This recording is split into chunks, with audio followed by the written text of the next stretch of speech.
Selamat pagi, Bapak Azhar dan teman-teman sekalian. Perkenalkan, nama saya Benediktus Fulbert Sinaga dari kelas Hukum Ketenagakerjaan N dengan NIM 11.123.140.805. Izin mengirimkan dan membuat tugas mengenai video kasus 5. Pada Februari 2003, pemerintah Indonesia mengesahkan Undang-Undang Ketenagakerjaan Nomor 13 Tahun 2003. Undang-undang ini ditolak oleh pekerja, serikat pekerja, dan pengusaha karena berbagai alasan.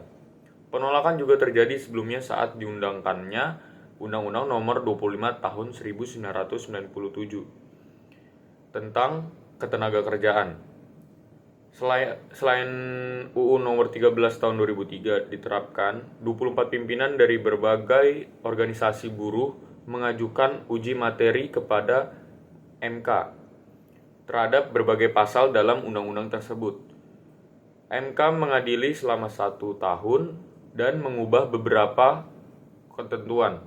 Tetapi pasal 120 yang membahas cara menentukan wakil serikat untuk perundingan perjanjian kerjasama atau PKB ditolak karena dinyatakan tidak bertentangan dengan konstitusi. Kemudian pada tahun 2009, uji materi atas pasal 120 diajukan kembali ke MK. Dan pada Oktober 2010, MK memutuskan bahwa pasal tersebut bertentangan dengan Undang-Undang 1945. Pasal 120 yang berlaku setelah putusan MK mengatur bahwa serikat pekerja akan membentuk tim perunding berdasarkan jumlah anggota masing-masing dan membatasi maksimal 3 serikat untuk mewakili perundingan jika ada lebih dari 1 serikat di perusahaan. Kemudian pemohon dalam 2 perkara yang berbeda, yaitu perkara nomor 12 garis miring PUU tahun 2003 dan perkara nomor 115 PUU garis miring tahun 2009 memiliki alasan konstitusional terhadap pasal 120 ini yang berbeda. Permohonan dalam perkara nomor 12 tahun 2003 menyatakan bahwa pasal 120 tersebut melanggar Undang-Undang Republik Indonesia dan merugikan serikat pekerja atau serikat buruh.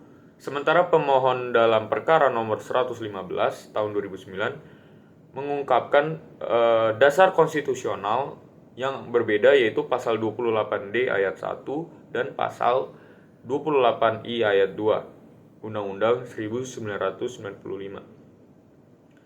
Majelis Hakim dalam perkara nomor 115 tahun 2009 memutuskan bahwa alasan konstitusional pemohon dapat diterima, sehingga pasal 120 Undang-Undang Ketenagakerjaan dianggap bertentangan dengan Undang-Undang 1945.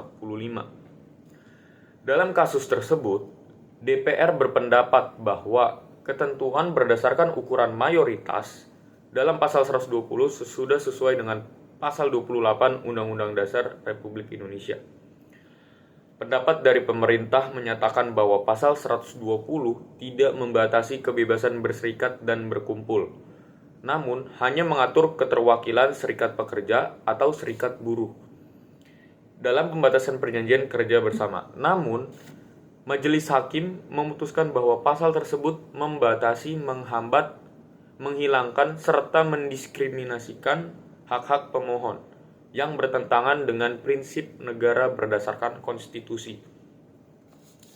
Majelis Hakim juga menggambarkan dasar pemikiran filosofis dan dalam putusannya menyatakan bahwa serikat pekerja atau serikat buruh harus dapat memperjuangkan hak dan kepentingan pekerja, meningkatkan kesejahteraan mereka. Selain itu, PKB sebagai kaidah otonom di tempat kerja dapat menciptakan hubungan kerja yang aspiratif, demokratis. Lalu dengan putusan MK RI ini menekankan bahwa mayoritas tidak tepat dijadikan dasar penentuan keterwakilan serikat dalam perundingan PKB. Dan kriteria wakil serikat seharusnya ditetapkan berdasarkan proporsinya. Dengan adanya putusan tersebut, peluang kebebasan berpendapat dalam pembuatan PKB semakin besar. Namun kualitas serikat pekerja juga perlu ditingkatkan. PKB harus menjadi alat utama untuk meningkatkan kesejahteraan pekerja. Namun banyak PKB hanya memindahkan ketentuan yang sudah ada. Kemampuan serikat dalam perundingan perlu diperhatikan karena hal tersebut membutuhkan skill dan keterampilan yang masih minim. Baik, sekian dari saya mengenai kasus 5. Mohon maaf bila ada kesalahan, salah kata ataupun salah lainnya. Saya Benediktus Fulbersinaga pamit undur diri. Sekian, terima kasih.